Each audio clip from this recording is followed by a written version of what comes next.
le chat, tu savais que la région de France où il y a le plus d'analphabètes, d'illettrisme, bah, c'est Lyon.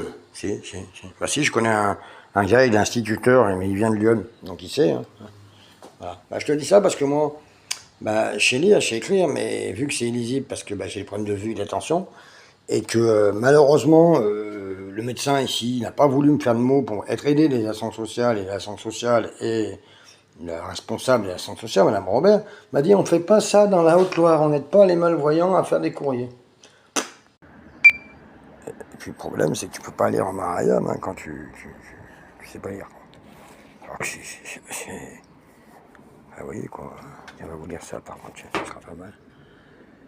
Parmi une myriade de grands auteurs dont l'œuvre compose le patrimoine culturel de l'Iran, Omar Khayyam, ça se prononce Khayyam, il n'y a pas de R chez eux, est l'un des plus grands, des plus populaires en tout cas, le poète persan le plus lu à travers le monde.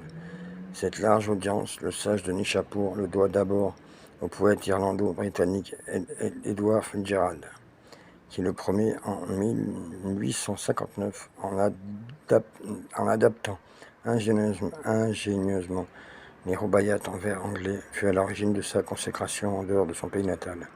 Elle tient ensuite le caractère toujours actuel et vivace des quatrains, dont l'aspect trouve des échos dans la sensibilité de l'homme moderne. Cette édition, débarrassée de l'usuel cortège de vers apocryphes, qui défigure l'œuvre du poète, offre d'après les manuscrits les plus anciens une traduction inédite en quatrain qui transpose le rythme du texte original, les Rubaiyat, telle façon de redécouvrir et d'apprécier le rationalisme teinté de pessimisme de Khayyam, son indifférence à la foi et au doute, et ses vibrantes appels au carpe diem. On va vous en dire un du coup, hein, au hasard. Allez, soumets-toi à un examen si tu es un homme averti, pour savoir ce que tu as apporté au début et ce que tu vas emporter à la fin. Tu dis que tu ne bois pas de vin parce qu'il faut mourir.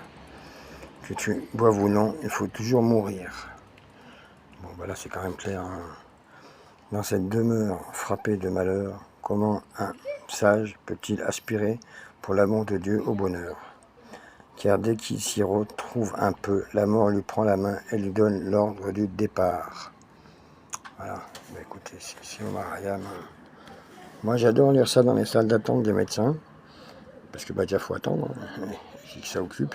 Puis surtout, je peux le lire que d'un œil, parce que voilà, j'ai les problèmes de vue, il faut que je me fasse opérer de la cataracte secondaire sur un deuxième œil. Et donc, du coup, bah, c'est bien 4 ans pour lire un peu.